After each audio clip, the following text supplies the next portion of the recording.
time to warm up my coffee, or should I close the door and warm it up?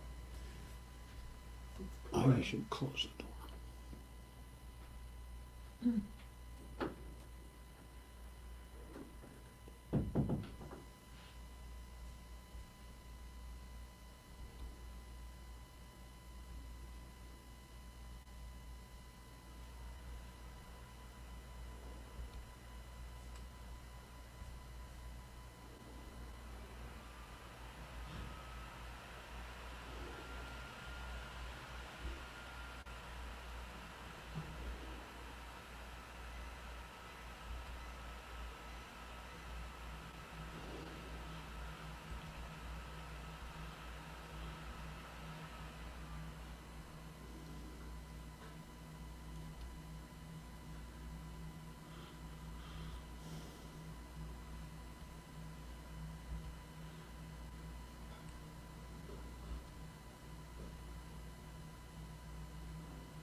Hello, everybody.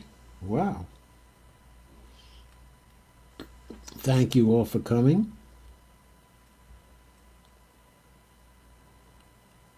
Hi, Jim Bird. And Margot says hi and says, I hear a vacuum cleaner. I don't think it was a vacuum cleaner you heard. Lana says, it's the fan on the computer. Yes, Lana, I think it is the fan on the computer. Seems to have quieted a bit now. Gina Marie says hi. And Cora Manuel says hi all. And Carmen Munez has invited and shared. Thank you, Carmen. Please, everybody, invite and share so we can get a good crowd on this one. And Lana has joined, and Susan Eldridge. 5 other folks have joined. And Dolores is here. Hi, Dolores. Don Davis has joined. Hi, Don. It's been a while. Barbara Wernig has joined. Hi, Barbara. Adam Rice has joined. And by Joanne Ricardio has joined. Hi, Joanne. Sharon Anthony Connors has joined. Hi, Sharon. Nice to see you. And Russ Gorman. Why should Bernie drop out when half of us haven't voted? Joanne says, hi all. Barbara Reed's joined. Carmen asks, so did the stream freeze up?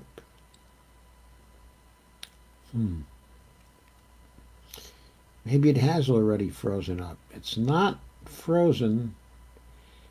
Okay, it's not frozen in my streaming software. It's perfectly all right there. So, but it did seem to freeze a bit. Joanne says, drop out, Joe. I don't think I have to drop out. Come back in. It righted itself. But here it is, seemingly freezing again, but I think it's momentary.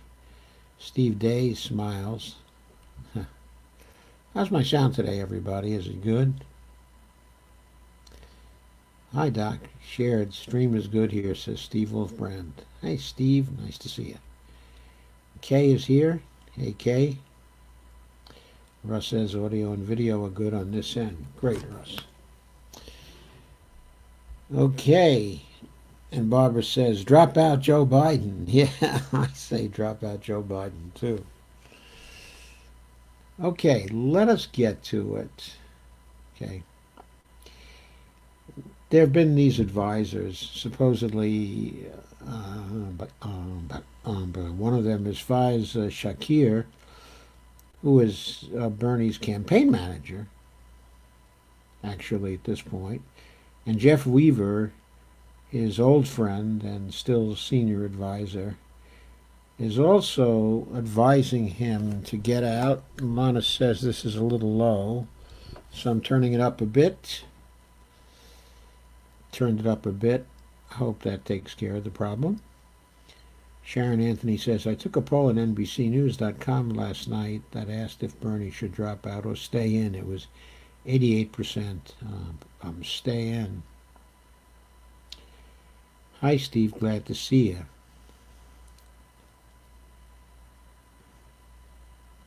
Lana says, wrong Joe. Yeah, wrong Joe. Carmen says, mine is still frozen. Guess I'll check out and check in again. Yeah, I am not frozen, okay, at this point. Okay, so let's get to it. This particular issue is being discussed by lots of people.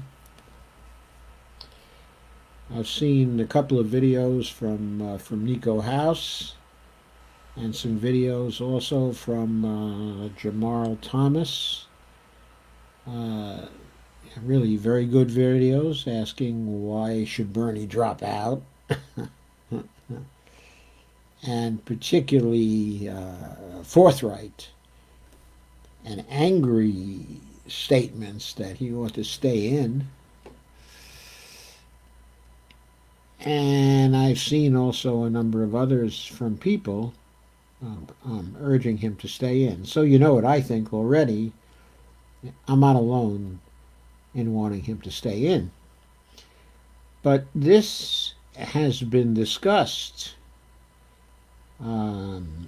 actually in a very nice post by Richard Eskow, R.J. Eskow, also known as, in an article he did for Common Dreams, title of which was done on April 6th, okay, yesterday. The title of the article is, Should Bernie Drop Out or Stay In? Wait!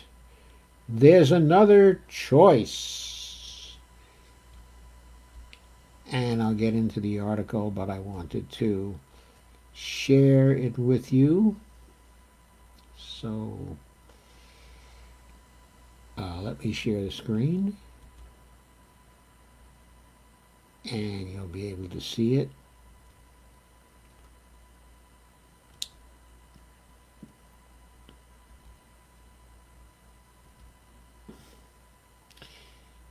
Here it is. You should be able to see it pretty well.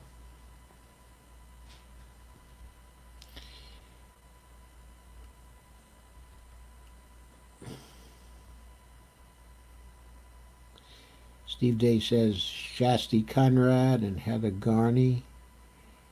Why? Please tell us. Well, one thing that Nico says is that it's very possible that these people just want to get out of the campaign and go work for Joe Biden because they continue to, make money then for the rest of the campaign.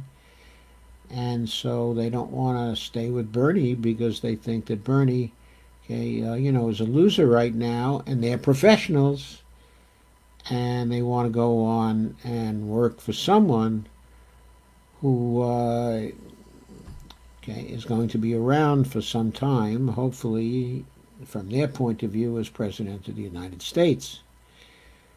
Well, of course, I feel entirely differently because I'm a grassroots supporter of Bernie.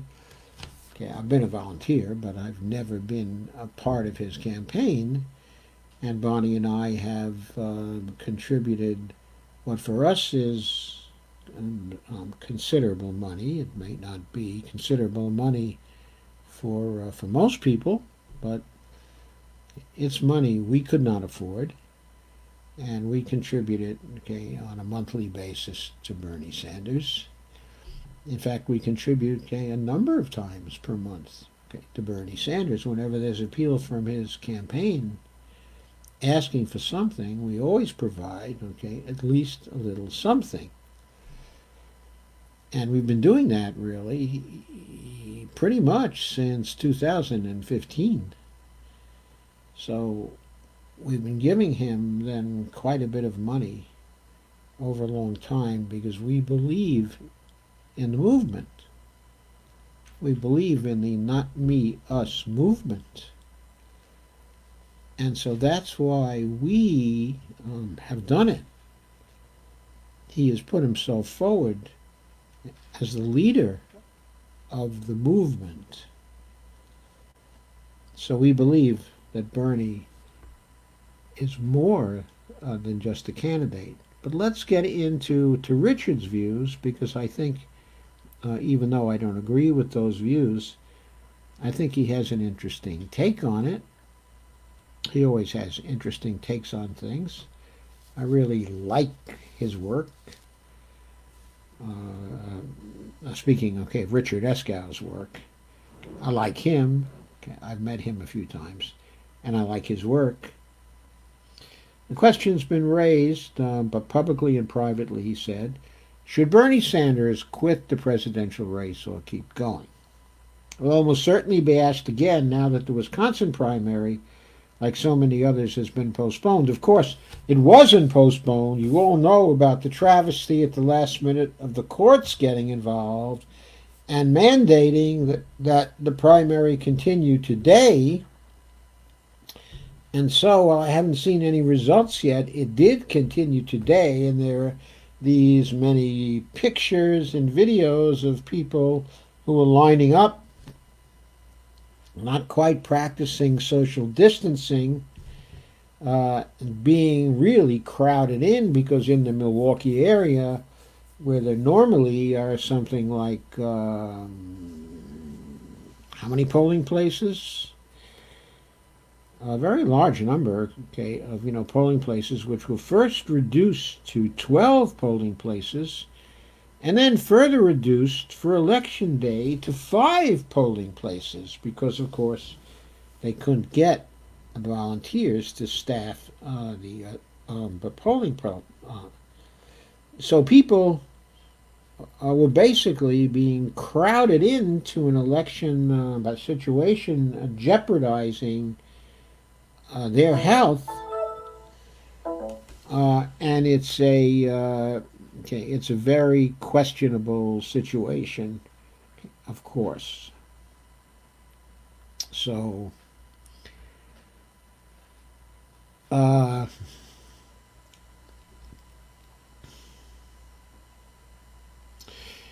Richard says, anyway, it's the wrong question. Bernie should do something else altogether, something never before seen in American politics. He should continue his campaign in a non-traditional form. He should campaign on ideas, not on defeating Joe Biden. The movement he represents has a voice that must be heard now more than ever.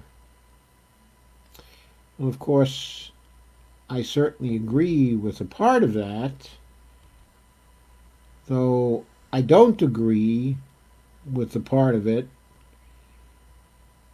that says that he should campaign on ideas, not on defeating Joe Biden, for the simple reason that if he does campaign on his ideas and he compares his ideas to Joe Biden's ideas, he will certainly be campaigning to defeat Joe Biden. There is no way, okay, of getting around that. Because if he campaigns on his ideas and he contrasts them, okay, with Biden's ideas, he's saying, look, the positions I have on these issues are superior to Joe Biden's positions. If you agree with these positions on the issues, the implication is you really ought to vote for me and not vote for Joe Biden.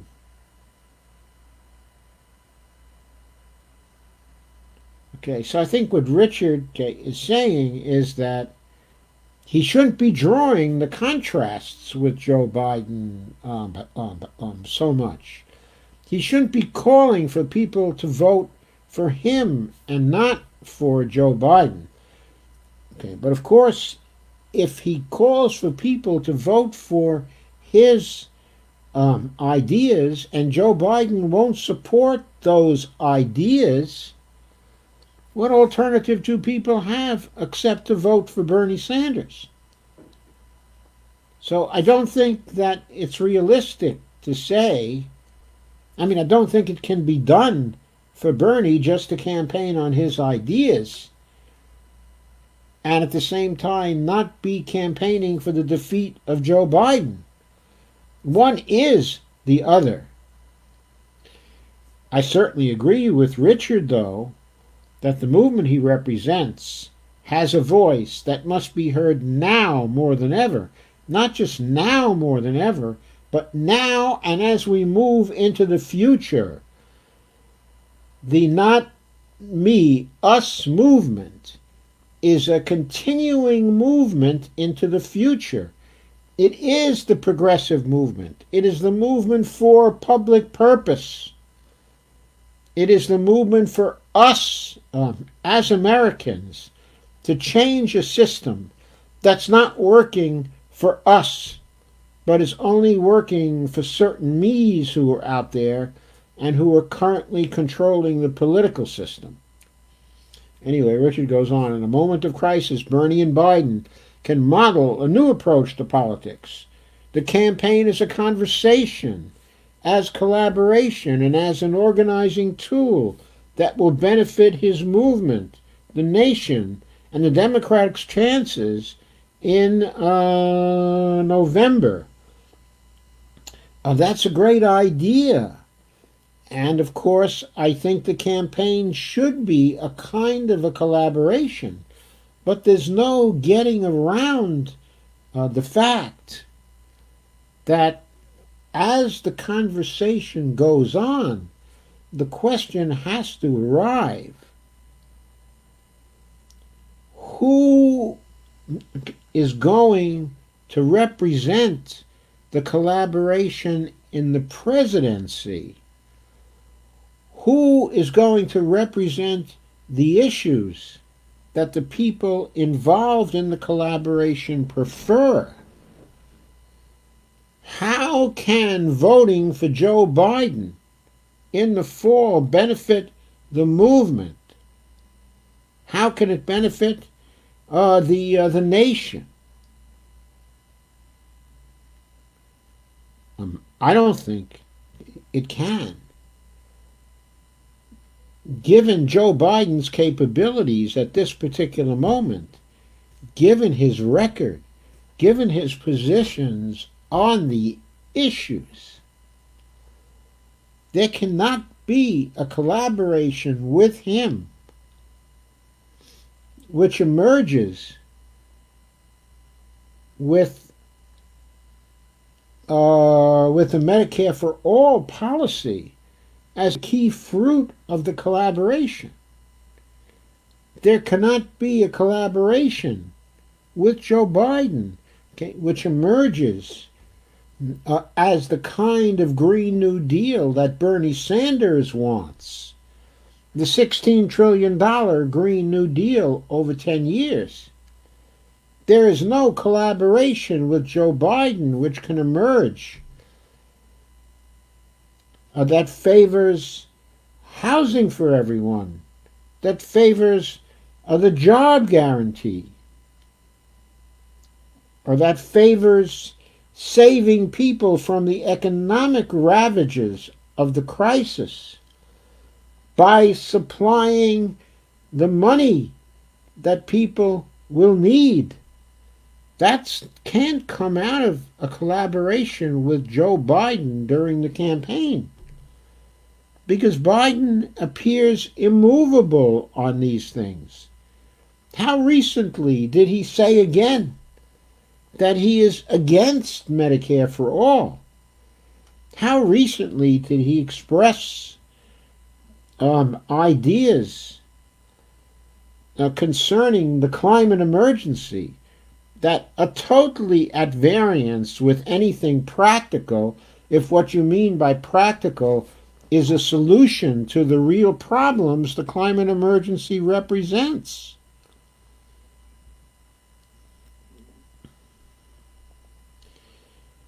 Richard says, the presidency wasn't supposed to be the point. In a sense, Bernie should return to his roots, to his thinking in late 2014 and early 2015.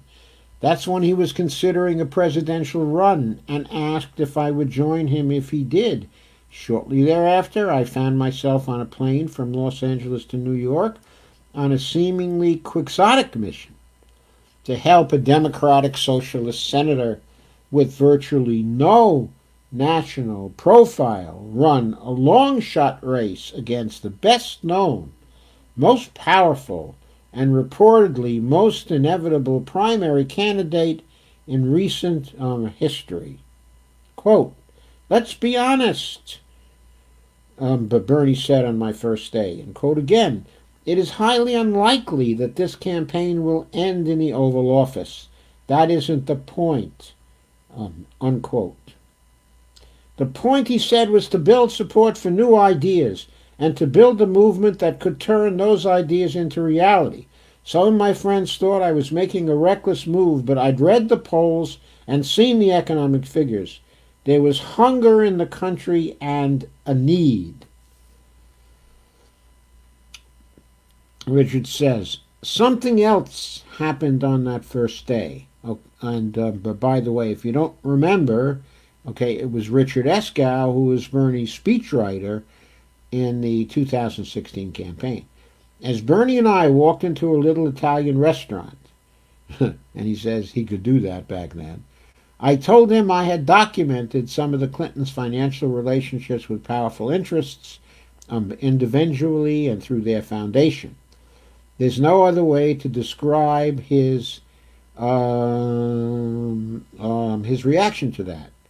I got scolded. Quote, I'm not running that kind of campaign, unquote, he said. Quote again, we'll talk about ideas, and your job will be to make sure people who are interested in our campaign learn about the issues, unquote. Early on, he spoke at a rally in Washington, D.C. Park. Oh, that was more of a gathering, really, of 100 protesters or so.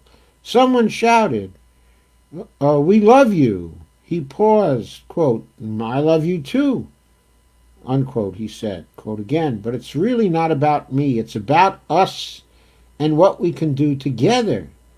He said this in 2015. And Richard says, a campaign of ideas centered on collaboration, not on a candidate's personality. That was the vision then. It still is. Partly that's true. Partly that's true, Richard. Partly that's true, Bernie. But I don't think that it's entirely true anymore. Richard says, paradoxically, the most selfless thing Bernie can do now is not to leave the race, but stay in it. To what end, Richard says? He's achieved his original goals to an extraordinary extent, but he's not done yet. Barring the unexpected, Joe Biden will be the nominee. Democrats seem to have settled on Biden as electable, a good guy, trustworthy. Joe feels safe. Unfortunately, while they may seem to have settled on Biden as electable, none of them can feel good about the doubts about Joe Biden's competence, the doubts about the remainder of his intellect, the doubts about the remainder of his cognitive capacity, the continuing doubts, the growing doubts, as again and again he makes appearances that are unimpressive,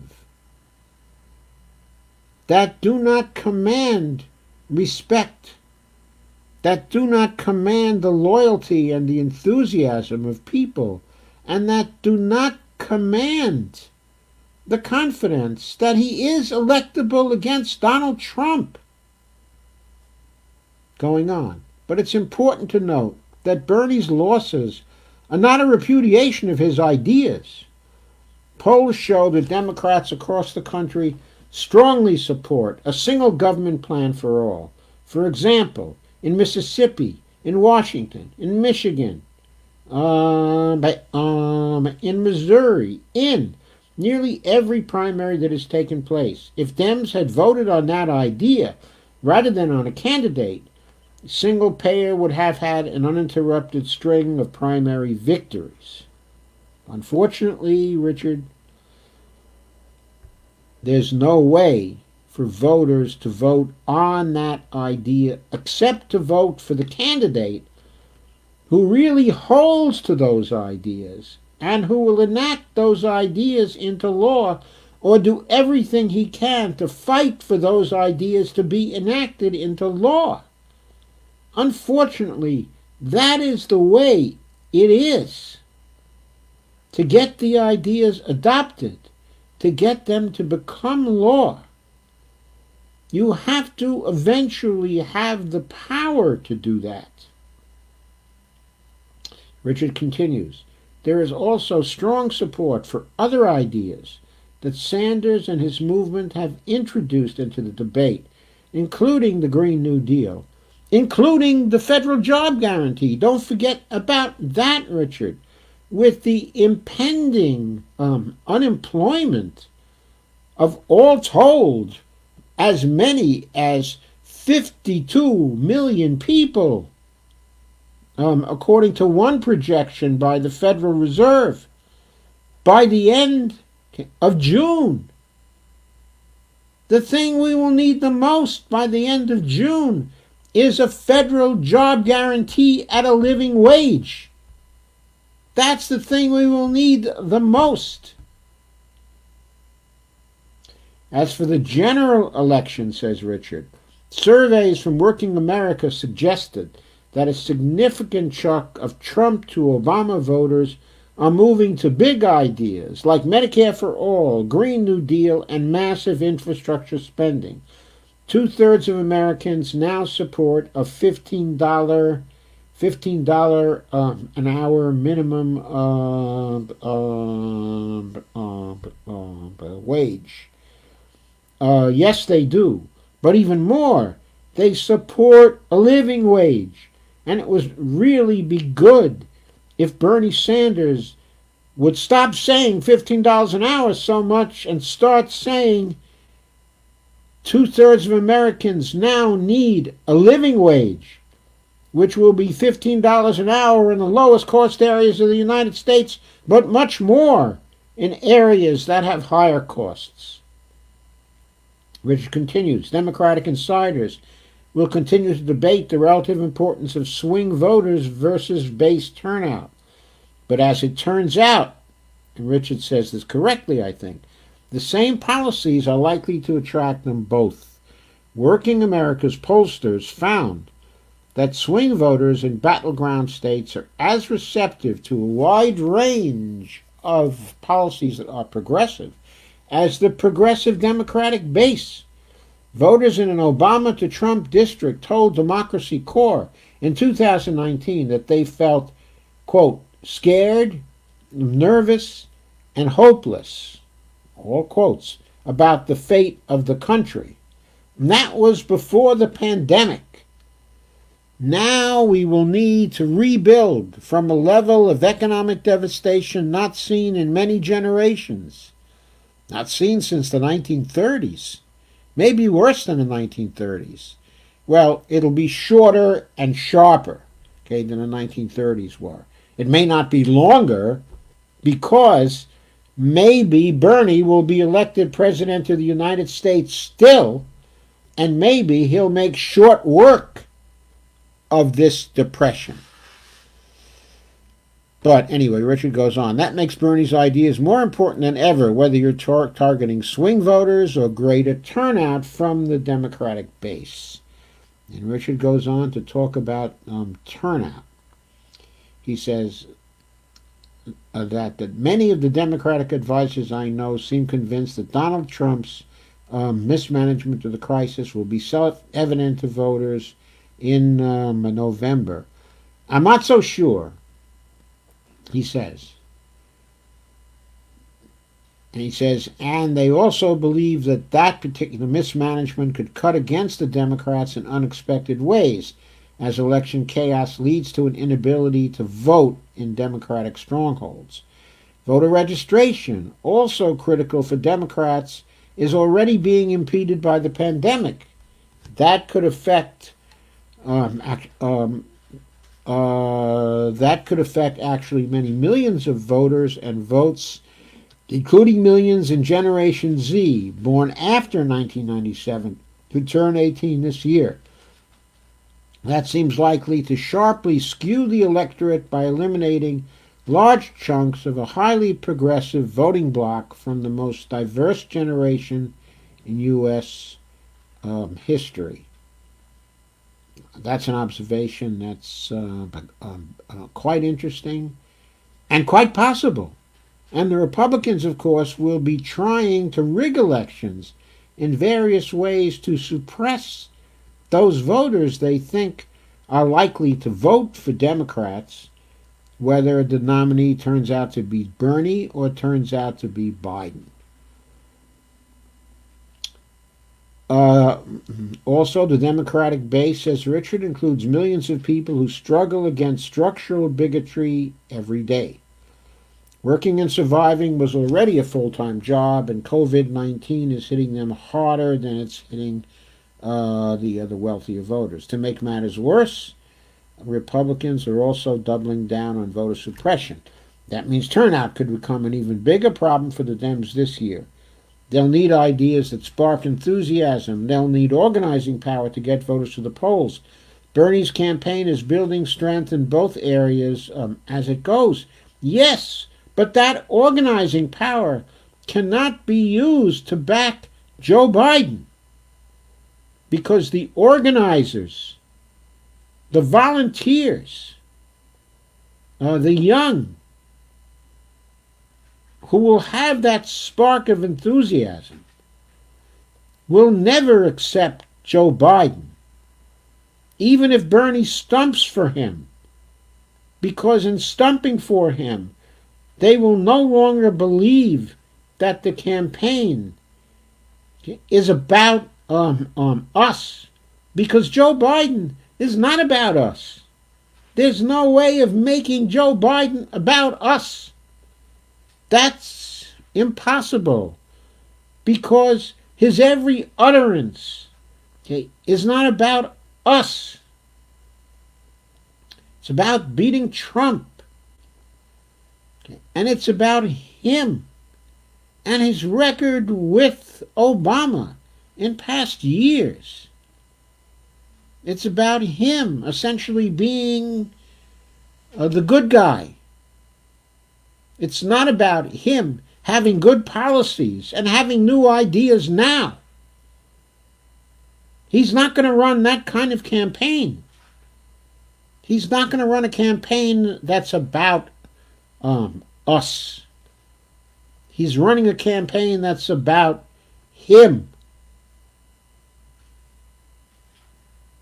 It's a not us, me campaign that he's going to be running. How can Bernie drag him over the line in that situation? My contributions to Bernie will continue if he stays in the race.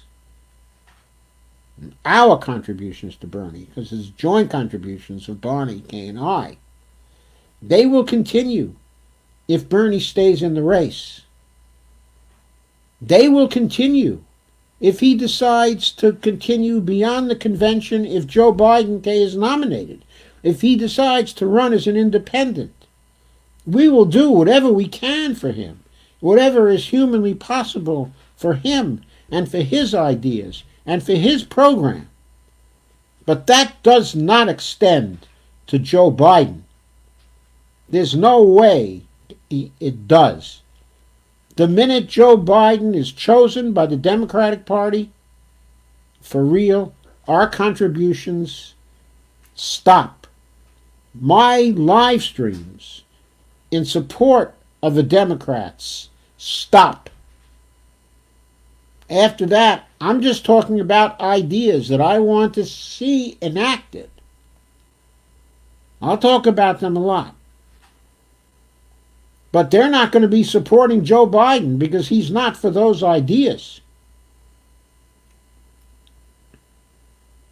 I will not be dragged into supporting Joe Biden or some other neoliberal. That is not going to happen. I will only be persuaded to support somebody who will lead the us not me movement. That's what's important to me. That's what I think we need. And Richard asks, what about the left? And he says, but Democratic insiders have spent years blaming them unfairly for Trump's victory. Yes, they have spent years blaming us, not just for Trump's victory. They've blamed us for everything that went wrong. They blamed us for losing the House in 2010. They blamed us for not supporting them strongly enough during the gridlock which occurred, against the Republicans.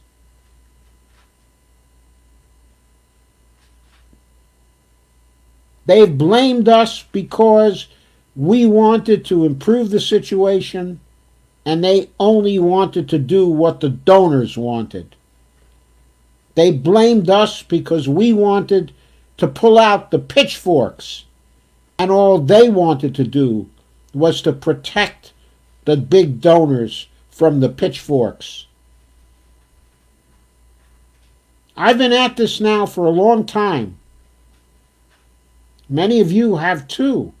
Richard has too, for that matter. I mean, I remember him fighting the fight in 2010 as well. I remember when they used to call us the DFHs, dirty fucking hippies.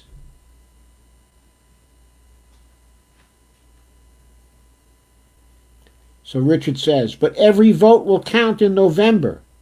If Bernie drops out now, they'll be prevented from showing their support for his ideas. That is right. Many will be convinced that the primary was rigged against Bernie and against them. I am thoroughly convinced of that. Thoroughly convinced. I've seen the rigging. I've seen it in the discrepancy between the exit polling, and the actual results or supposed results. I know that exit polling is sometime off and and that, especially here in America, the exit polls are not as good as they are in other nations. But I also know this, the pattern of variation between the exit polls and the actual results has a curious bias to it. It does not plague exit polls on the Republican side. It does not plague the exit polls in states where there is not a machine count in certain critical districts. The discrepancy is correlated to places where there very well could be machine rigging. And that pattern is systematic across states. We've seen that in many, many states, that Bernie looked like he was going to win going into the primaries in those states.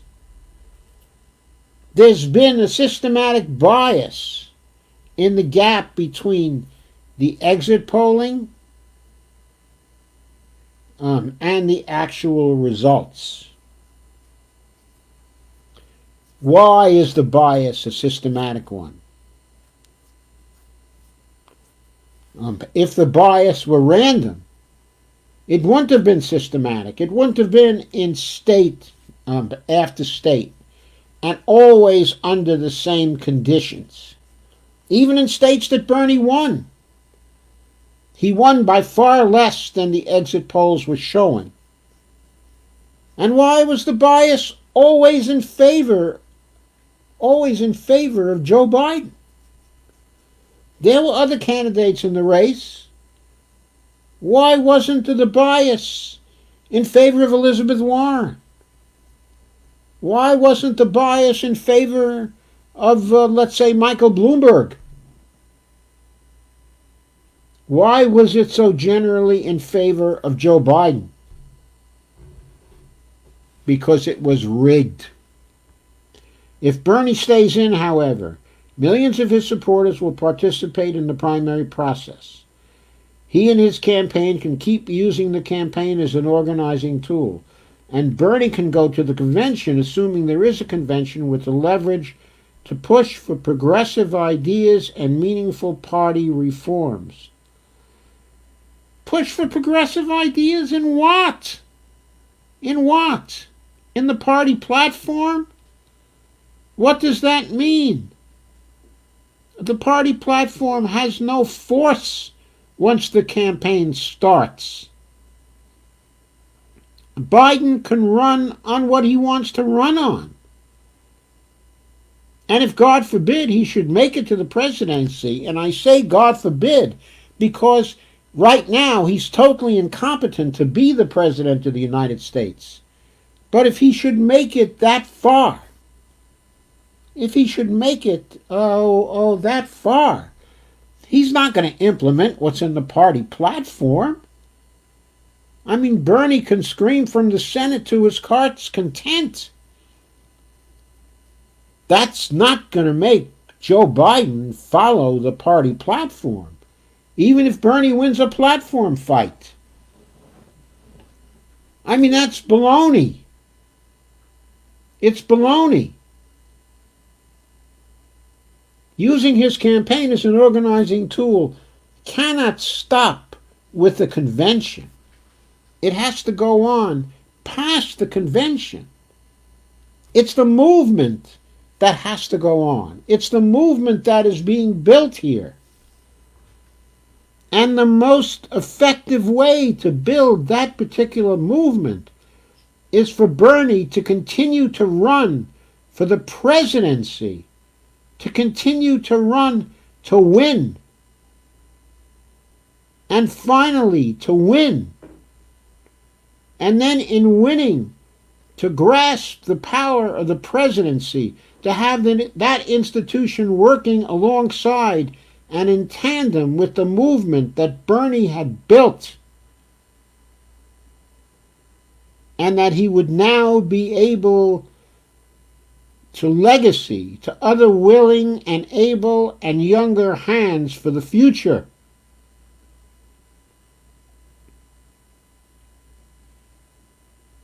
So Richard says, in the end, that helps everyone.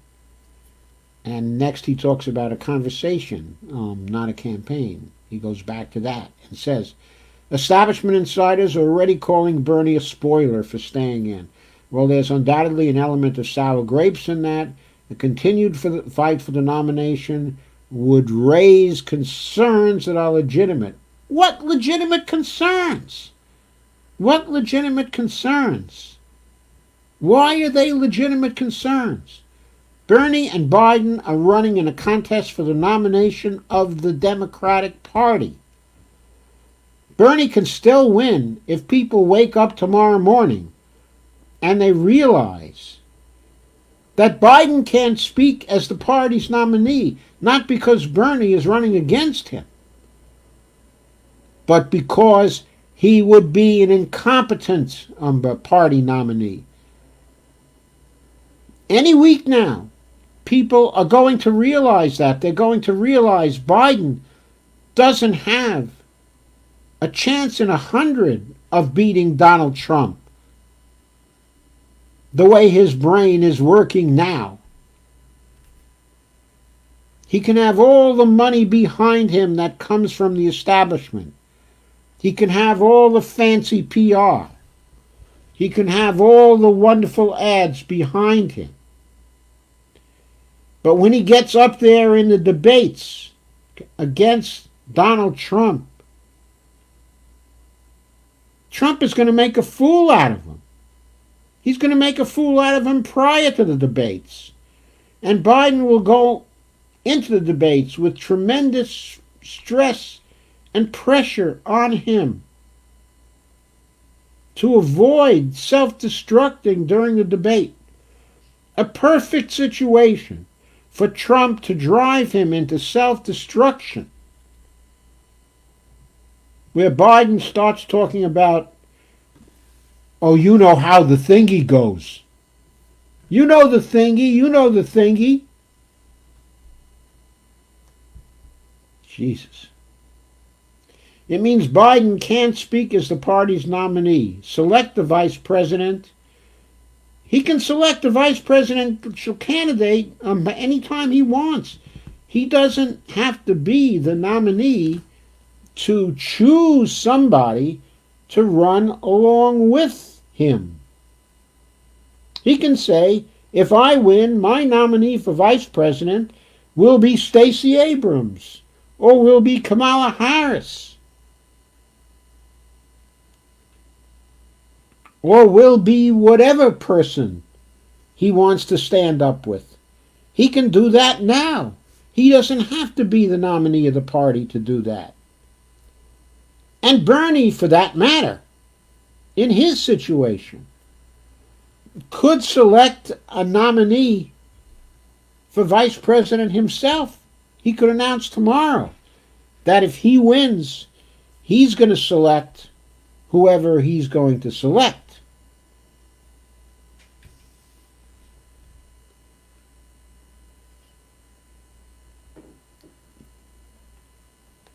Okay, and Richard said it means Biden can speak as the party's nominee, select a vice president, or stand with other Democrats in a metaphorical sense during the lockdown as the party's de facto leader. The party doesn't need a de facto leader in this lockdown. It can have two de facto leaders. It can have Biden speaking. It can have Bernie speak. Let them both speak. Let's see who's the better de facto leader based on what they're saying. I mean, Biden is bumbling and stumbling and saying ridiculous things every single day. Bernie is running live streams like the live streams he ran just this evening in a discussion with Derek Hamilton, Dr. Victoria Dooley, also Brianna Joy Gray, and Dr. Sorry, her name escapes me, but she was very, very good. And the discussion was really an excellent one, which, by the way, spoke in part about the job guarantee and the importance of the job guarantee now. What a difference it would have made if during this time when millions and millions of people are getting dismissed, if they could have walked right into a job guarantee job. And Derek Hamilton pointed out, he said, we need an army of people during the coronavirus crisis to do contact tracing on people who get COVID-19. We could do contact tracing and testing if we had that army of people. If we had the job guarantee, we would have that army of people by now. We would have 10 million people who could take on the job of contact tracing. Yes, Derek Hamilton was right. It would be wonderful. Bernie is showing how he leads these discussions among people. What kind of leader he would make in the White House to arrive at good policies. Joe Biden is not showing any such ability. He's not showing any such thing. All he's showing is that he has the support of the mass media that makes much of any empty thing that he says. So Richard says, why not do something different? Bernie can tell the world that, as of now, he will stay in the race, but he will run on the assumption that, barring unforeseen circumstances, Joe Biden will be the nominee. Bernie can reiterate what he has already said, that he will support and campaign for the party's nominee. The agreement should be structured so that Biden can assume the role of nominee, but Bernie will continue to run in future primaries so that people can vote for his ideas and the movement, his movement. I don't agree to that, at all. I think Bernie has to run on the assumption that he is the leader of his movement, and that, yes, Joe Biden may be the nominee or may not be the nominee if people suddenly change their minds. I think that Bernie has to stop reiterating what he has already said if he wants to win the nomination. I think what he has to say is that he is going to continue, whatever happens, to be the leader of his movement, and that he will support and he will campaign for that movement and the issues of that movement. If Joe Biden wants to take over leadership of that movement, he's going to have to show that he is worthy of the us, not me movement. There should be no agreement. The only agreement there should have been from the beginning in return for Bernie's loyalty was that the Democratic Party run a scrupulously fair race. But the Democratic Party has done everything but that. They have run an unfair and rigged race from start to finish.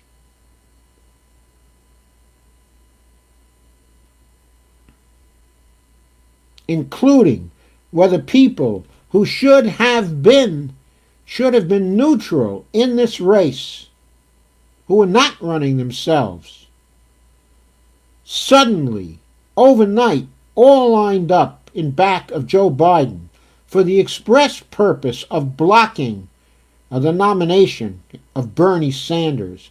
What was fair about that? What was fair about that kind of contest going on with Richard? But Bernie will continue to run in future primaries so that people can vote for his ideas and his movement. It's not just about his ideas and his movement. It's about also implementing that idea and implementing what that movement is in support of. And how can that happen if Bernie is not the nominee and the eventual winner of the election? The answer is, it cannot. There is no progressive alternative that is now in the race. Even assuming that Tulsi Gabbard was such an alternative, she has left and has endorsed Joe Biden. And even though Warren was considered by some to be a progressive, she's made abundantly clear by her actions that she was an establishment shill from the beginning, there to participate in the block Bernie movement, which she did very effectively in a number of the primaries that were rigged.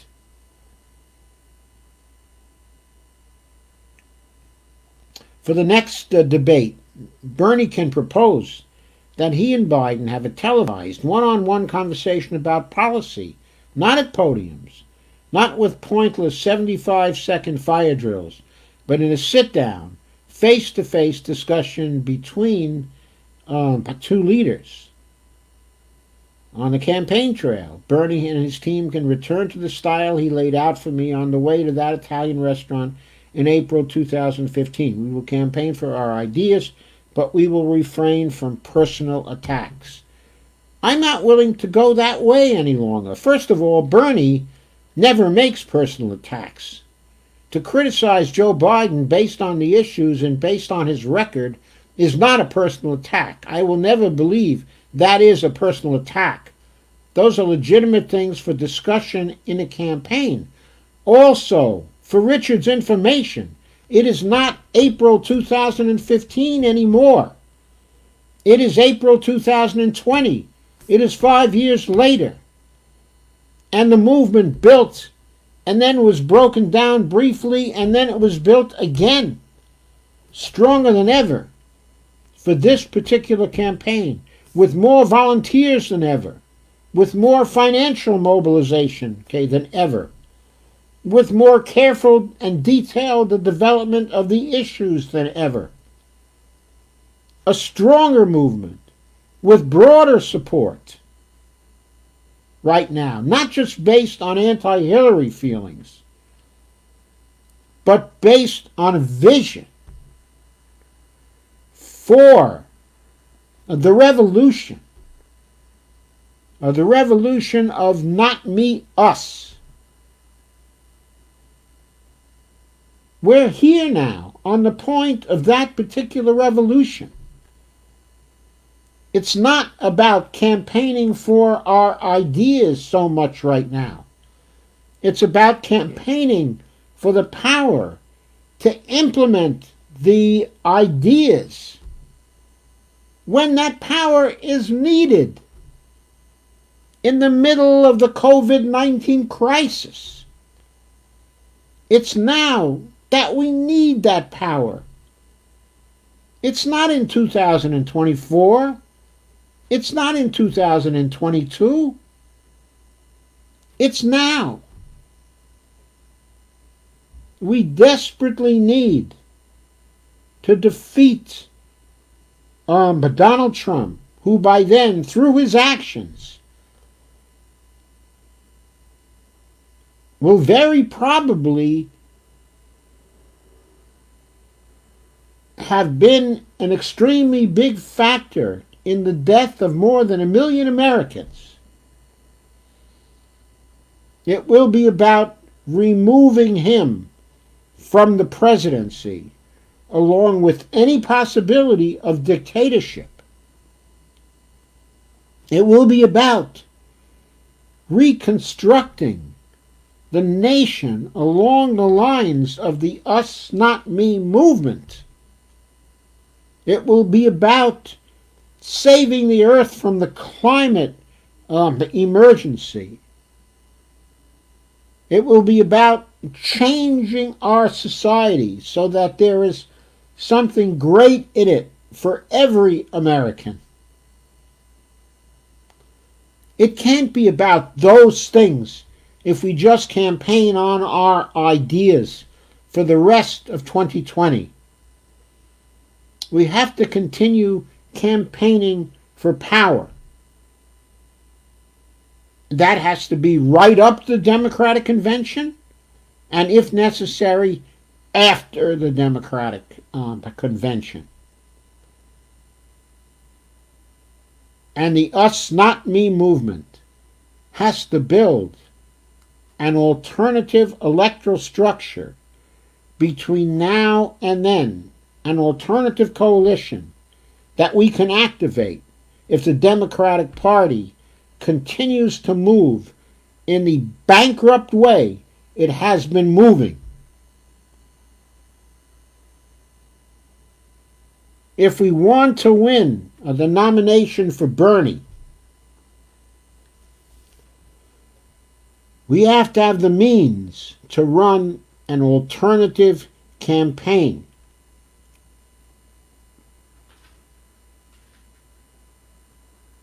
If Bernie does not win when the convention time actually comes, which will probably be in August now. To be sure, many people in the Bernie or Biden camps would probably be unhappy with this approach. Many people in the Bernie and Biden camps will be unhappy with the approach I've just suggested. They don't want to see that kind of approach. Let's give them what they don't want to see. Then let's see what they do with the nomination. Maybe then they'll make it their business to nominate somebody competent with a vision who will be able to lead the country and to actually defeat Donald Trump in the election of 2020. Many supporters, says Richard, still believe that Bernie has a path to victory, but that seems increasingly unlikely. And the Biden camp should be careful what they wish for. If Bernie drops out now, they're potentially losing voters that will be critical in both the presidential and down-ballot races. Absolutely, not potentially. I can guarantee they're going to be losing voters if Bernie drops out now. They're never going to mobilize us. We don't care about them. We're hostile to them because they've been hostile to us for years and years and years. They don't represent the movement. We do. And we have the energy to win this campaign. They do not. And Richard has a final section saying, no horses. This approach would model a new kind of politics. Bernie has always seemed to hate the horse race nature of campaigns, which speaks well of him. Instead of a horse race, then, why not create a more collaborative politics? One where ideas, not personalities, are the focus. We have a more collaborative politics. It is within the Us Not Me movement. It is highly collaborative within that movement. The only reason why it's not been a collaborative form of politics with the whole Democratic Party is because the rest of the party has not wanted to collaborate. Richard says, It won't happen magically. If we want a new approach, it would take serious negotiations between the Biden and Sanders teams. It's not just about the Biden and Sanders teams. It's not just about between Joe and Bernie directly. What Richard is taking here is a top-down approach. Negotiations between their teams and negotiations between Joe and Bernie directly. No, those negotiations have to involve us in the grassroots. And we are unalterably opposed to Joe Biden. If they make agreements among themselves, they can go get Joe Biden elected without us. Okay, Richard says those negotiations would be difficult. They could fail despite the two senators' apparent liking for one another. I don't care about their liking for one another. I don't care about their liking for one another. Bernie Sanders has represented to me and those like me, everybody in the movement, that he would represent us, that he was about us. Until Joe Biden becomes us. He is not part of the movement. Richard says, while Biden has already made overtures to the left, any such agreement would undoubtedly face institutional resistance from the party's infrastructure, but it's worth a try. Look, the institutional resistance from the party's infrastructure is not going to mean anything right now. The party's infrastructure, is bankrupt. It's a shell. It can be filled in. It can be filled in by any movement that has the energy to fill it in. This empty institutional infrastructure has made its choice known, and that is Joe Biden. But if Joe Biden suddenly comes over to the us not me movement, they won't be for Joe Biden anymore. But what can they do? I mean, if that happens, what can they do? Where else can they go? They truly can't go anywhere else. We don't care if they sit home, because they don't have the votes anyway.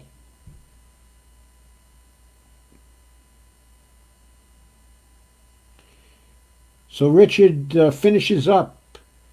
You say you want a revolution, me too, but good revolutionaries are realists. For those on the left, this approach would keep our ideas in the public eye without creating further resentment and division.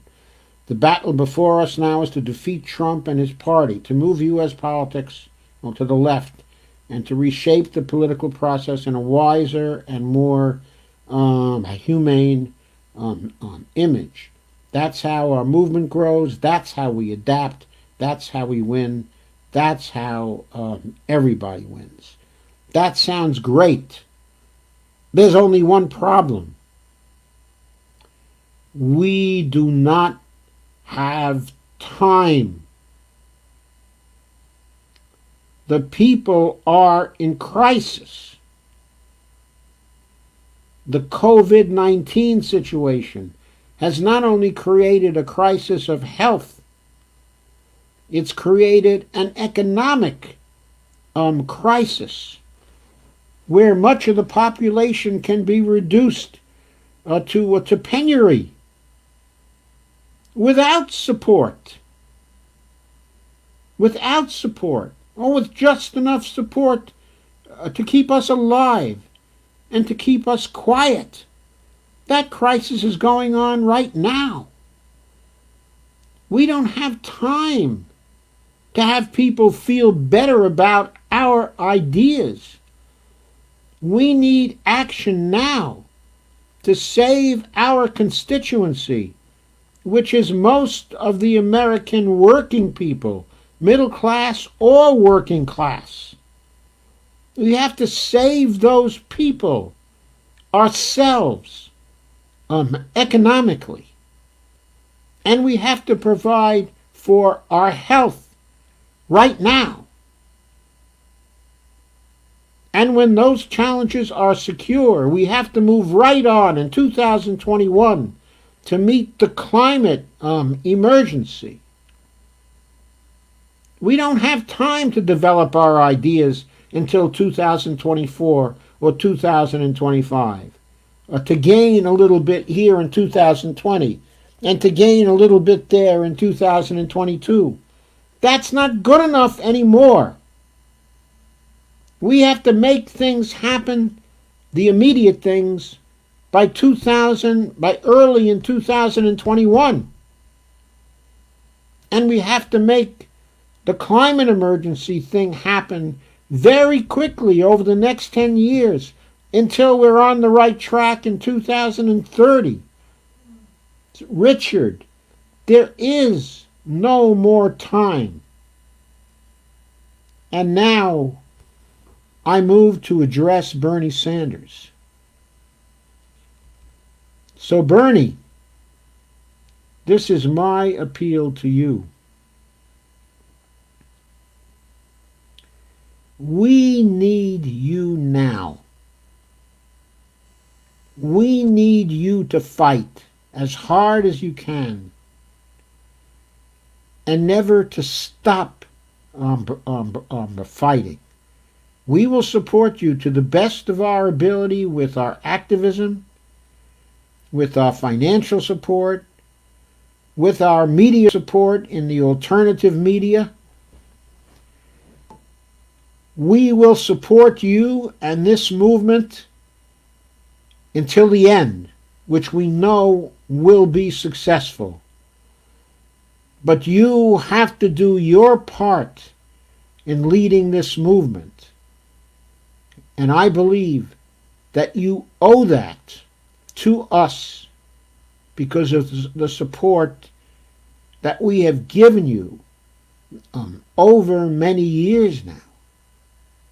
You have built this movement, but you've built it along with us. And it's the movement which is primary now. You created this movement with us. We all created it.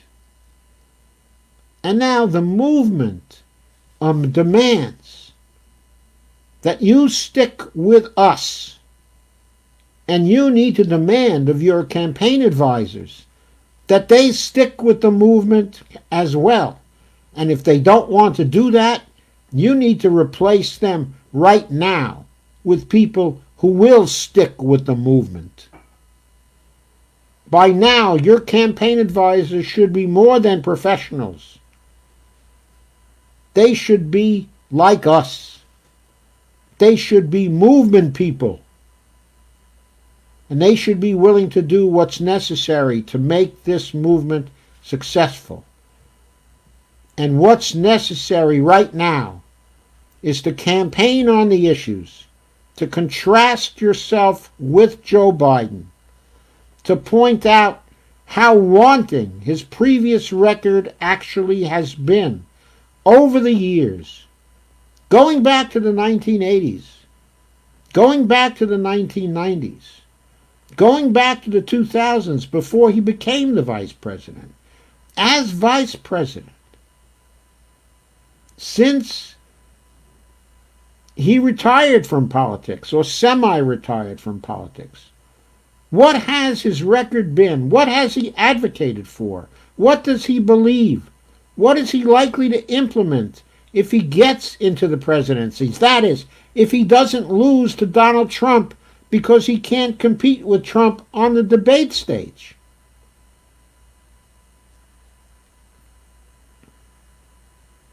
We cannot take a chance on our nominee, okay, on this occasion. It's too important to beat Donald Trump. Joe Biden is not electable. In spite of what the party thought, in spite of what most of the people think right now.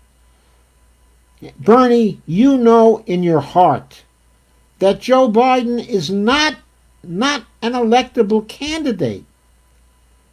He is not competent as a candidate. You can see it right now as he tries to fill the gap while you're trying to fill the gap. You're far better at it than he is. And if the party were supporting you, you would be opposite Trump right now as a competing leader, calling on the country to do various things.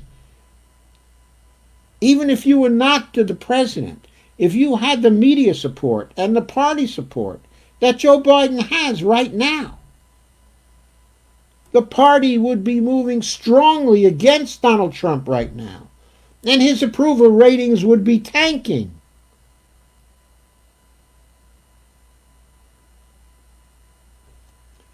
You have to make this fight. You are 78.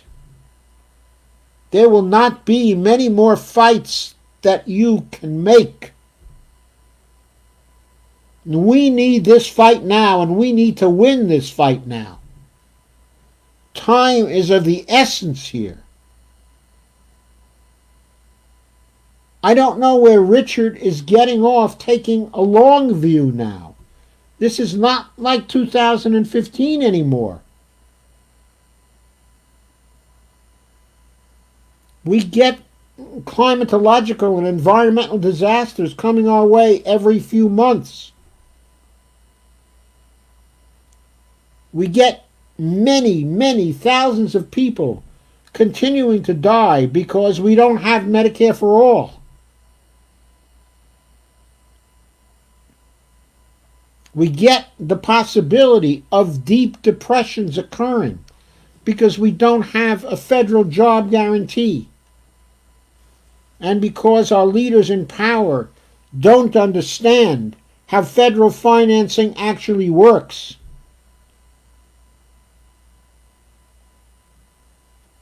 You are our only alternative right now that we can work for, that we can get behind. The only one who can make this movement a successful movement in the time frame in which it needs to be successful. Please do not betray us now.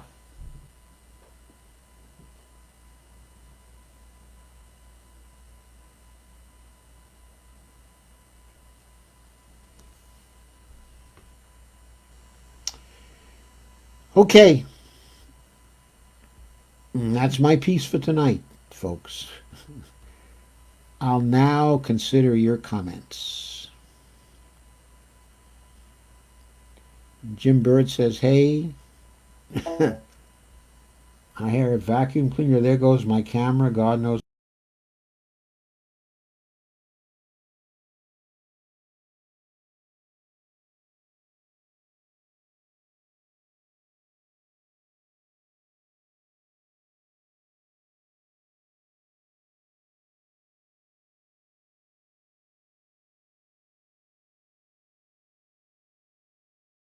Well, sorry, there was a camera glitch. Every once in a while, there are camera glitches. I'll try to find out why that's happening. I have the camera they recommend.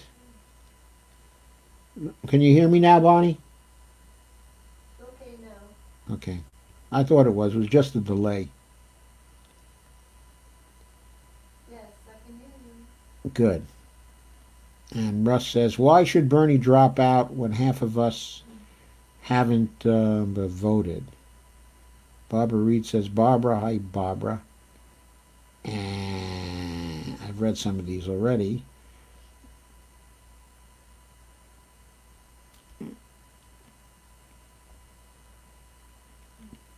Steve says, share this, people. Gina Marie says, hi Brittany. Russ says, thanks, Russ. Mine is still frozen. Guess I'll check it out again. We're still, I guess, going on comments about the technical stuff. Biden is only ahead by 300 delegates. There are still 1,800 delegates available. Yes, there are. Carmen says, Bernie's advisors sound like they're bad advisors from the start. And well, Jeff Weaver, who's the senior advisor to his campaign, was, from the standpoint of many of the movement people in that campaign, a bad advisor during that campaign. But he's been with Bernie since the 1980s. Bernie is very loyal to his people. So Jeff Weaver is still a senior advisor to Bernie. Unfortunately, I think he is a bad advisor. Steve Day mentions Jeff Weaver and Fayez Shakir, Shasti Conrad, and also Heather Gorney. I don't know Heather Gorney. And Devora says, hi, honey. She says, parts of me.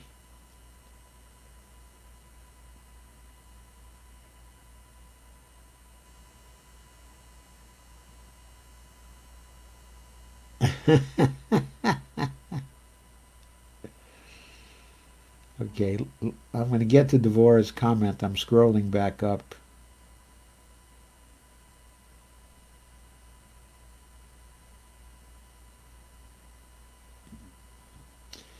Rob says, hey, Yoda, somewhere.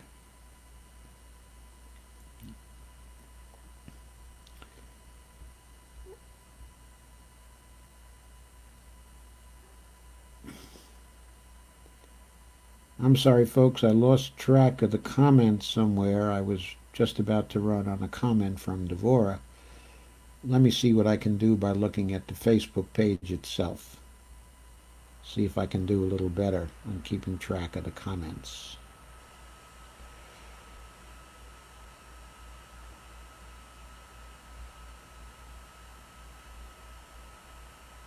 Carmen says, Jeff Weaver sounds like a saboteur. Yes, I think so. And Stephanie said, over 60 groups. Does that mean you share to over 60 groups? Stephanie Smith-Udy. And she says, hey, I tried. Thank you, Stephanie. That's wonderful. Steve says, it shows in the number. Stephanie says, I shared massively. Gina Marie says, thank you. Your appeal to Bernie was spot on, and motivating. Sandy says, the only thing the DNC is going to get is destroyed if they back Joe Biden. Margot Shepard said, always heartened by your views. Thank you. Thank you, Margot. Russ says, lost you? Well, I'm back. Stephanie says, thank you, Joe, for this tonight. It was great. Kay says, good rant, Joe. And Barbara says, oh, he is such a player with the Dems. I'm so afraid he'll turn away again. Yeah, I am too.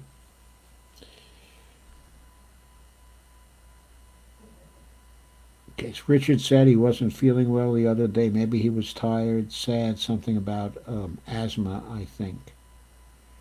You're speaking of Bernie or Richard, Lana? Stephanie says, hell yes, he could obliterate him. Steve says, there's no more Longview. We're desperate. I agree. I certainly feel desperate over the situation, okay, that we're in. I think Bernie's the only one who can stop a dictatorship coming here. Sandy says, Bernie could take on Trump and pulverize him. He could. Okay, says the corporate Dems are just looking after their checkbooks. They are. Stephanie says, even with Trump's very limited mental capacity, he could destroy Biden. Okay, Trump's mental capacity is limited, okay, in various ways, but he's not limited when it comes to calling people names and creating short soundbite types, okay, of comebacks. And he's got to have an opponent who can debate with those and make him look silly.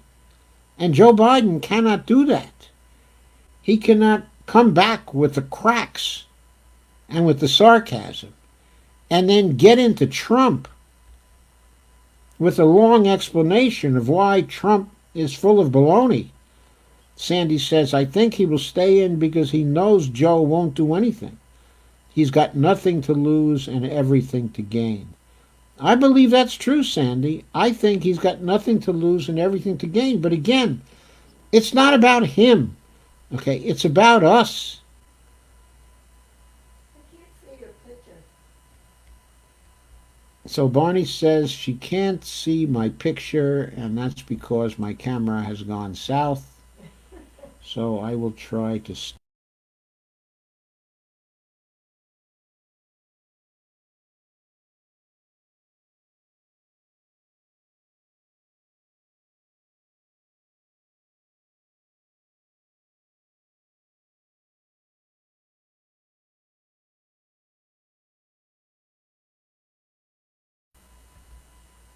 Okay, I'm back once again. I'm sorry about that. I am not doing anything to cause this. There's nothing going on that should be causal to this. It seems like every once in a while the software seems to drop the stream from my camera. Then I have to plug it back into the USB port. There's your pretty face. Get that again. Bonnie says, there's my pretty face.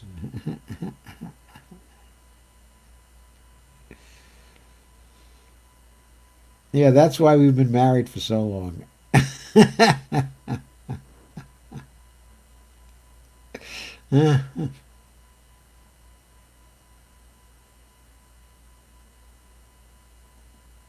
Stephanie says, it feels like people have already given up on Bernie. I just can't. Yeah, all the smart money has given up on Bernie. In other words, even The Intercept, which is for Bernie, they're for Bernie. But writers for The Intercept are now saying, because they have to appear smart, they're essentially presenting Joe Biden as the anticipated person who will be the nominee. That's what they're saying. That's what they're saying. I'm looking for my daughter's comment. Kay says, everyone is home and online. The web is having trouble handling the overload. I'm sure it is. Lana says, you and Bonnie are cute. Thank you.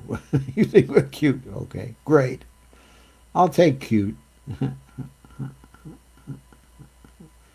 Stephanie says, whoops. You need someone to outwit him. Bernie has that flavor. Yes, he does. Trump needs somebody to outwit him.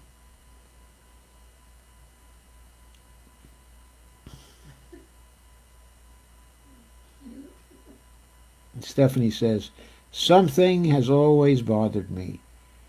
I just can't put my finger on it. And Gina Marie says, thank you. Your appeal to Bernie was spot on, okay, and motivating. I guess I read that before, but I like it, so I read it again. Barbara says, oh, he's such a player with the Dems. I like that one, too. Bernie is such a player with the Dems. Barbara says, stand with us, not Joe Biden. Actually, Barbara Wernick said that. However, there's Barbara Reed here also. I haven't seen a comment from Barbara Reed in a while.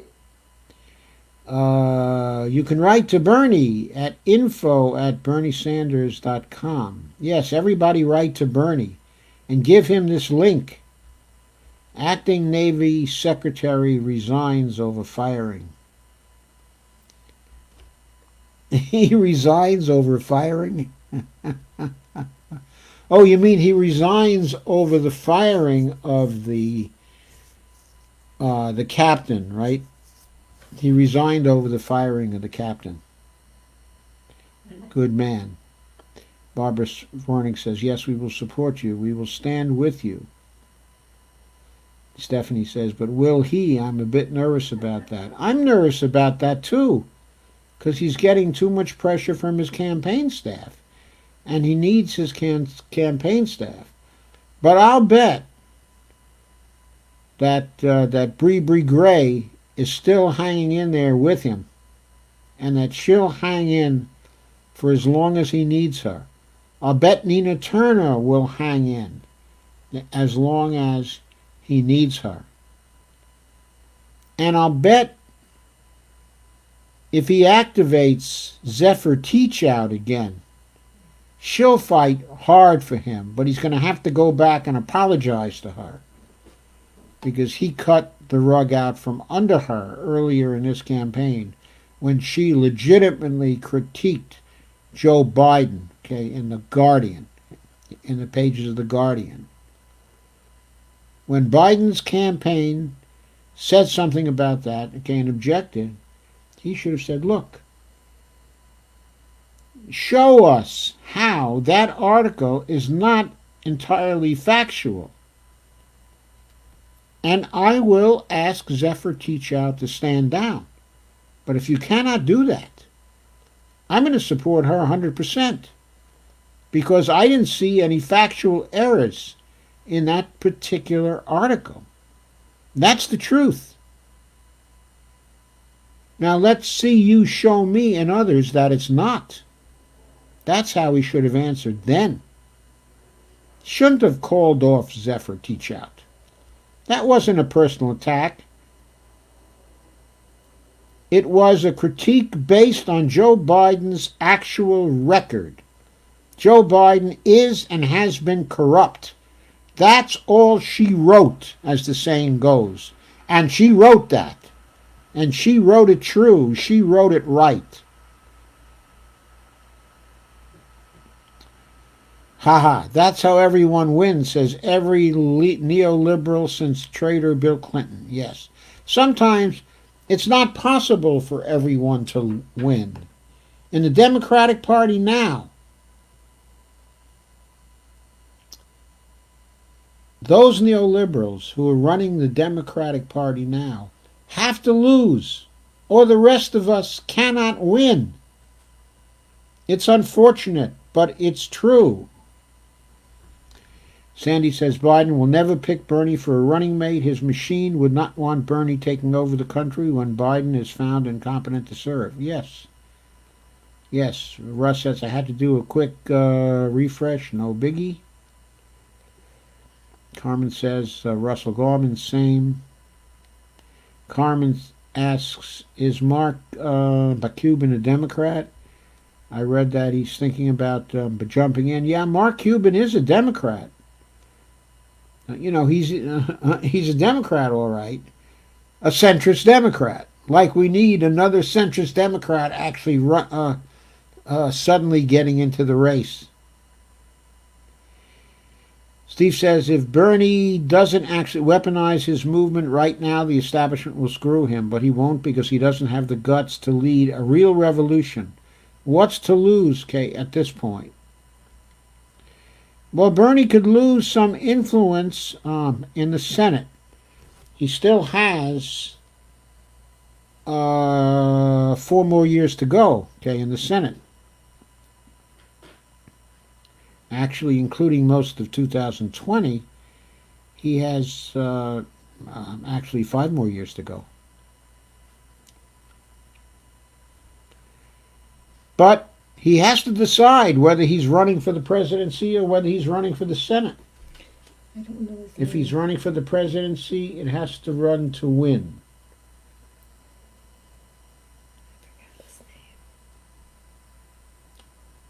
You mean Joe Rogan? No. So Bonnie is telling me Bernie has to get in on the show of the guy who does a lot with movie stars again. He was on his campaign talking with everybody. He was on Bernie's campaign. Yeah. Somebody who does a lot of work with movie stars. I can't remember his name. Okay, I'm just not sure who you mean. But anyway, Joe Biden will never be us. Joe Biden is about the elite. I know. He's been doing that for too many years to give up on it. Joe B is trying to sweet talk us by saying he wants Bernie to be part of his efforts or something to that effect. Yeah, he said he wanted Bernie to be part of the journey. To be part of the journey. The journey to oblivion.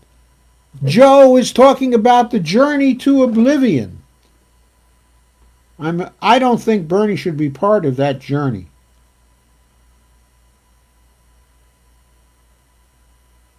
And Jim Bird says, no way in hell would I vote for one racist, sexist, or liar over another. Well taken, Jim Bird. Entirely accurate. Now, Richard must think we're a bunch of idiots. I don't think Richard does. I mean, I think that Richard is just idealistic. And also, he knows a lot of these people personally. So, I know that in spite of Biden's record, there are a lot of people who, in spite of Biden's record, in spite of the corruption of Joe Biden, knowing Joe Biden personally, they still think Joe Biden's a pretty good guy. I mean, there's something about the personal relationships that people set up that they cannot get beyond the personal relationships and look objectively at what someone has done. They still think that somebody like Joe Biden, who I guess is pretty close to 78 himself, certainly 77, can now turn over a new leaf completely and as president start to do things for all of us and no longer for any of the donors who have been so important to him over all of these years. I don't see that happening, just as I don't see Bernie changing. If Bernie becomes the president, he's going to do things for us. He's not going to change. Why would Joe Biden be any different? He's not going to change either. Carmen says, Bernie is VP. I wouldn't like it, but I have a sneaky suspension. Sneaky suspension. That's funny. Kay says, they don't realize how many of us gave that old Biden, no matter who crap they've been selling us for decades. How many of us have given up the Biden? I'm sorry, the blue no matter who, not the Biden no matter who. Sorry, I forgot about the blue no matter who, yeah. Sandy says, hi, Russell. Stephanie says, oh, the things I really want to call her. Laugh out loud. And Russ says, I lost the stream. And Carmen says, Democrats can't win without us progressives. They don't have the numbers. Sandy says, I will just say she's a backstabbing bitch. Laugh out loud. You must be talking about Warren. Stephanie says, this movement has to keep fighting. And Stephanie says, and I'm being nice in my insults on Warren. Yes, you are, Stephanie. You are. Sandy says, agreed. And Steve says, I'm kind of feeling Joe Rogan. I won't vote for Biden. I might even vote for Trump just to stick a knife in the heart of the Democratic Party. That's how angry I am. Yeah, I am just as angry. Just as angry. Because if we have to wait until 2024 to get rid of Trump, we might as well kill the Democratic Party now, so that we have a clear field to build something else going into 2024. I truly believe that if we can't win in this election right now, it is our obligation to split up the Democratic Party and kill this Wall Street Party, which has been betraying us for so long, We can't let them live any longer. Either we beat them now by taking them over, or we destroy them now. So they're not around in 2022 and 2024. Stephanie says, Warren is a traitorous, opportunistic, backstabbing, weak person. By the way, Stephanie, she's very dishonest too. Kay says Warren always was a GOPer until the mid-90s. Lana says Lana Dell. Gina Marie says yes, yes, yes. Sandy says I don't like anything about Warren. She goes wherever the wind blows. Stephanie says you're right, Steve, and we have Bernie to thank for this movement. Barbara says God Almighty, it's now. Rob says everyone knows this was an unfair primary, but it's Bernie's fault for not at the very minimum actually protecting our votes. He failed. Bernie thinks his friendship with Joe far exceeds what the country needs. I don't care if Joe is Bernie's friend. Me neither. Joe Biden wasn't mine, nor would he ever be my friend. Joe didn't care when he voted for any of the disastrous policies he either wrote or voted for. That's not my friend. And if that's what Bernie considers a friend, then Bernie needs to get some new friends. I thought he did get some new friends. I thought we were his new friends. And yes, he has failed in protecting our votes. He should have taken legal action. In every state he has run in thus far, even the states that he won, even in the states that he won, because in every state there was probably rigging, even in Nevada. There was probably rigging, even though he had a landslide there. The guy that has the Rumble show. Oh, yeah, Michael Moore, you mean? Yeah. Yeah, Michael Moore. Yeah, he ought to go interview with him, and that would draw a lot of attention. That would draw some attention, but, he's been interviewing with him a lot, but he should probably have Michael Moore on one of his own streams. Yeah. That would build one of his own streams. Yeah. But I'm afraid that Michael Moore is probably himself sort of thinking right now, oh, well, Joe Biden is at least better than Trump. He's probably starting to sing those songs. I have to watch what Michael Moore has been saying at this point, and still, if he's foursquare for Bernie. Barbara Wernick says, love your truth, Joe. Carmen Munin says, thank you. Carmen says, that's just him. He refuses to be anyone other than who he is. I respect that, says Stephanie. Steve says, unfortunately, Bernie didn't have the eye of the tiger. Kept saying that Biden is a good person.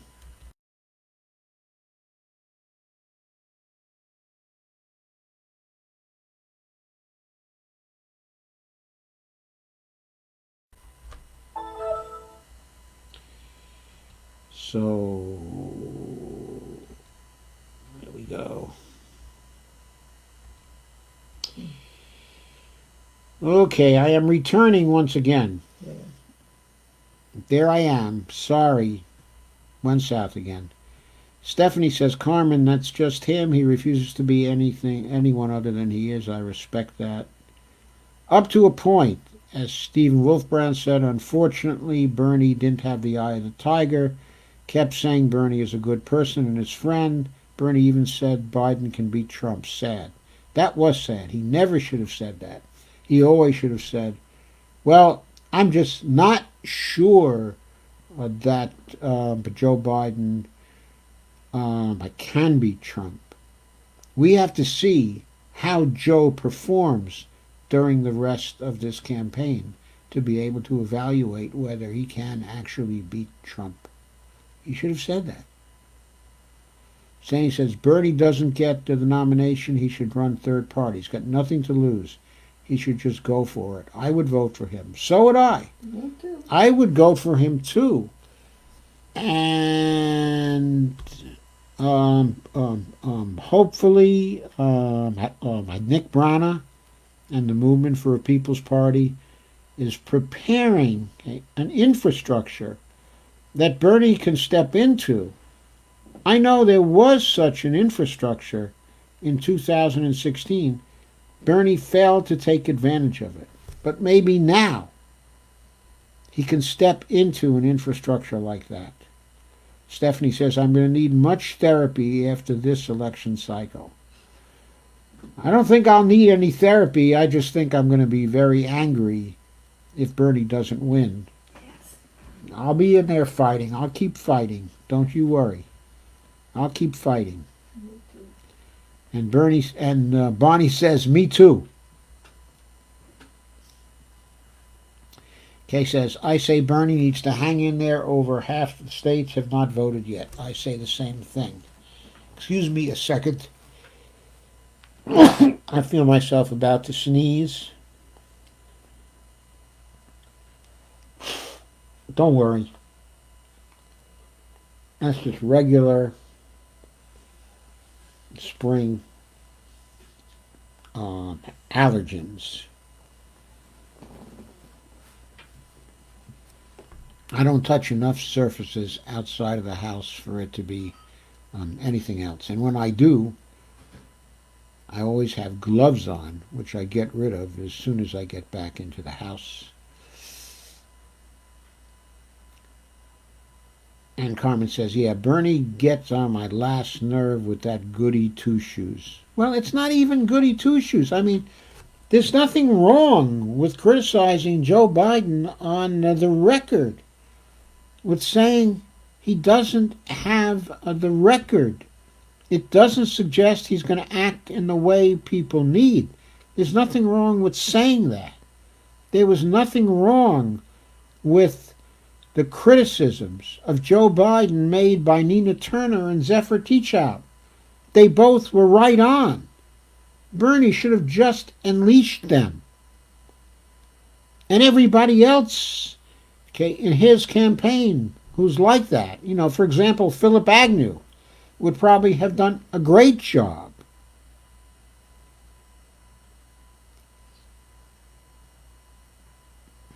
And Killer Mike also. He should have unleashed Killer Mike.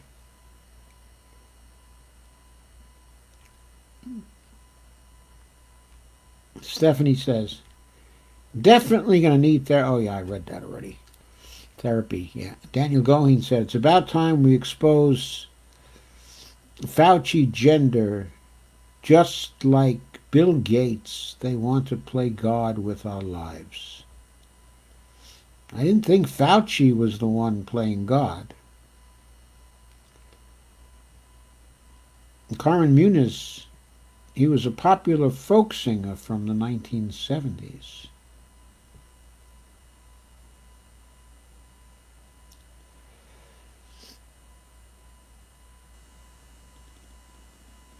Barbara says, we need a leader. If Bernie backs out, we're out. No blue BS. Carmen says, that rigging should void the contract. Rigging is a deal breaker.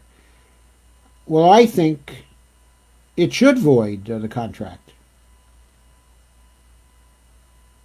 If the contract did not imply that rigging was an exception, then the contract was an unconscionable contract.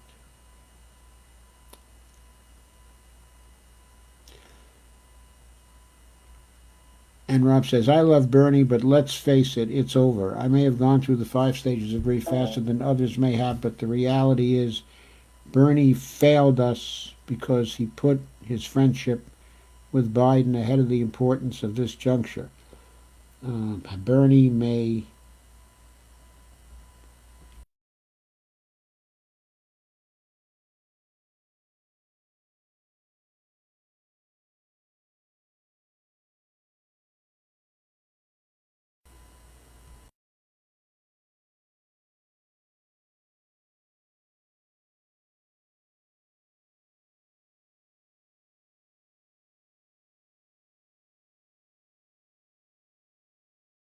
Sorry, that happened one more time. So I was saying, Bernie may have led with policy discussion, but it wasn't enough. I don't care what Biden says he's in favor of. Biden can say he's not for a job guarantee. He's for a job guarantee, and I will not believe him, nor will I vote for Biden. I feel the same way. But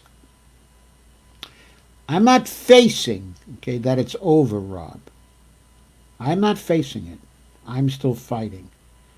And I advise you to keep on fighting too, because Biden could collapse, okay, at any time. He really could. He could melt down within 2 or 3 days. And suddenly people could find him unacceptable. And if Bernie is still in the race, the coming primary elections could suddenly turn towards him in a very big way, and those 300 votes could be made up in no time. Stephanie says, love you too, Lana. That comment was made for you, laugh out loud.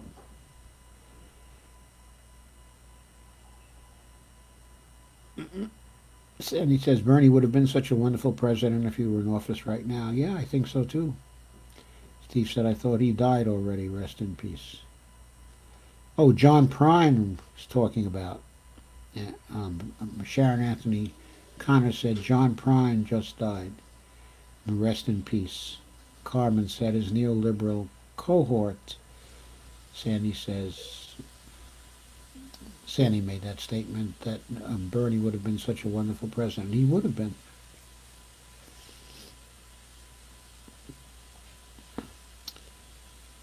And Stephanie points out the DNC keeps Biden off TV as much as possible. It's quite true.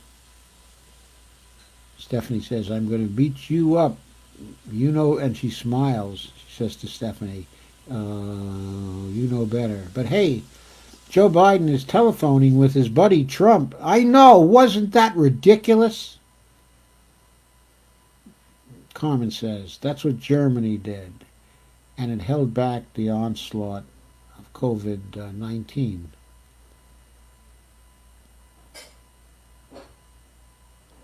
And Lana says, Ruro, we need to discuss what the Fed debt and deficit actually are.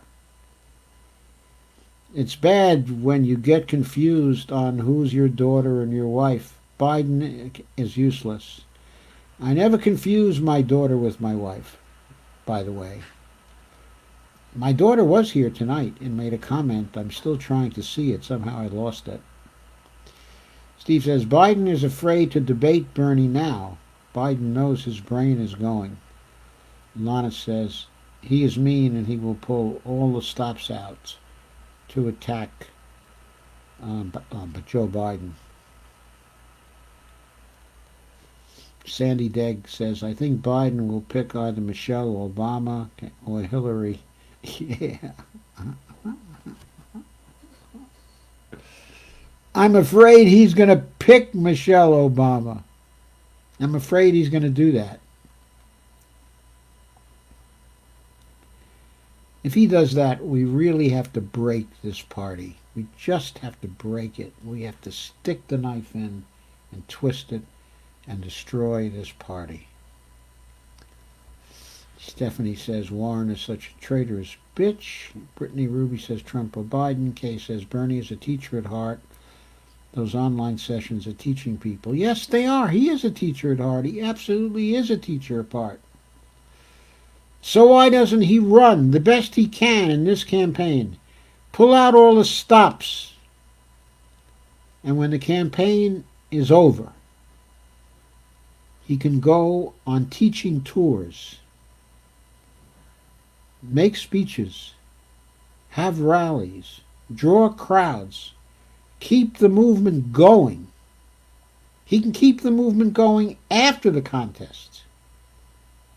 He can keep the movement going in the service of building a viable third party that can end the Democratic Party for good.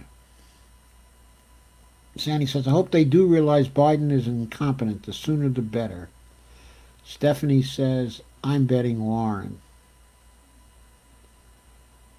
Okay. I know my daughter had an extremely extensive comment earlier and I haven't been able to see it for some reason. I don't know why. Anyway, I have some new comments that I still have to get, so I'll get those.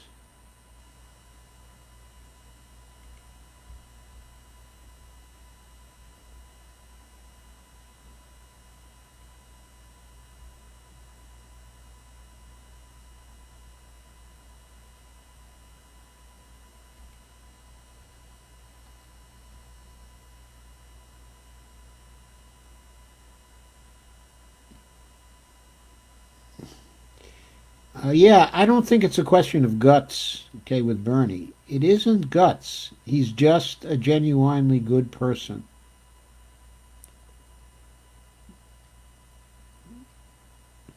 But, okay,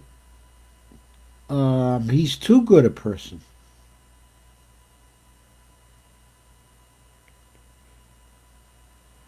Okay? He is too good a person. He has an overweening sense, okay, of obligation. He had no obligation to refrain from criticizing Joe Biden's record. Lana says, Joy Marie Mann will give Jeff Weaver a few words. She has Jeff's phone number. Probably Jeff won't take her calls because he knows what he's going to hear from her. Kay says, if they shove Biden in, we'll have more of the orange headed for another term, maybe forever. Scary thought, but very true. Bernie is authentic. Steve says, good group tonight, good peeps here. Yes. Crystal Ball even said some harsh things about Bernie Sanders. Yes, she did, because she's angry at him too. We're all angry that he won't run to win.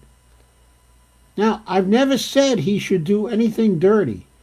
I've never said he should engage in personal attacks.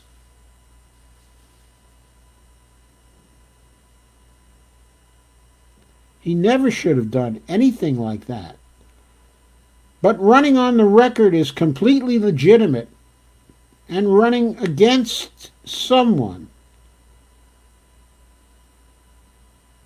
on their record is also completely legitimate. Bernie needed to run on his platform compared to Biden's record and compared to Biden's current ideas, and never stopped actually running that way, and he should have made the comparisons. That was his obligation as a candidate and as the leader of our movement. Killer Mike, Danny DeVito. You can't say Bernie doesn't have a problem with guts. He's a genuinely good person. Biden wants Bernie's voters. That's all he wants. I know, and he's never going to get Bernie's voters. He'll get fewer of Bernie's voters than Hillary got. Kay says, Michelle Obama won't take it. She's way over politics. No, she's not. No, she's not. I'm sorry. The Obamas are about doing things that will get them richer.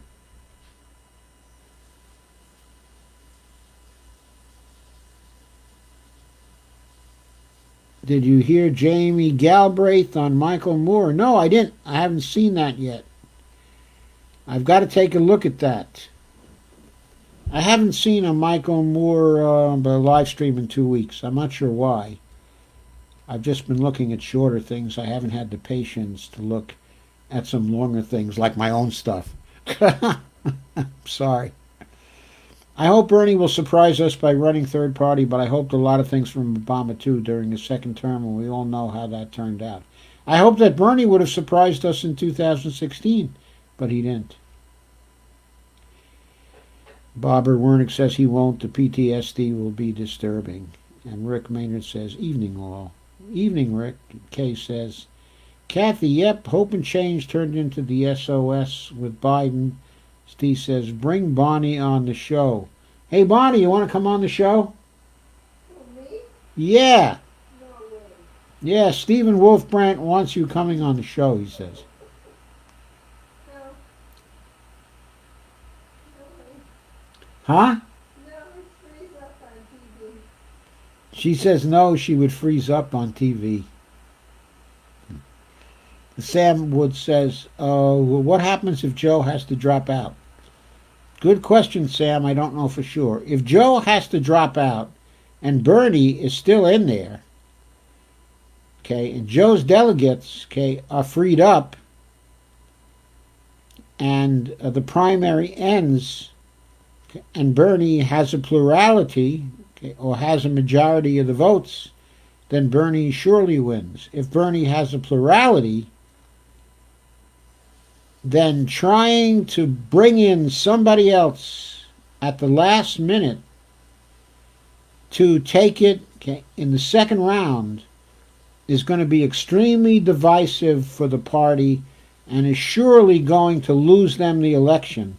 Whatever Bernie does, Bernie won't be able to heal the breach. Okay, Rick Maynard said, was in conference calls the past 2 weekends. MPP and Bernie DNC united to start infrastructure for the third party. Yes, I know that. I know that. I just don't know if they'll be ready. There's only a few months to get ready. And if they're going to make a run for it, then by the convention time in August, they have to have petitions filed, okay, in enough states to get a ballot line. They need a ballot line for Bernie if Bernie's going to run. Steve says, too many comments for you tonight. Yeah, I love comments. I love the comments. You know that, Steve, right? Steve says, look, my mother died slowly of Alzheimer's. I know the signs. Biden's got it and is going fast. And believe me, I believe you. Stephanie says, I'm still thinking we need some Bernie support groups until the pandemic is over. We can do it over Zoom. Laugh my ass off. She smiles. And Michelle Obama is a man. Not that there's anything wrong with that. Michelle Obama is a man.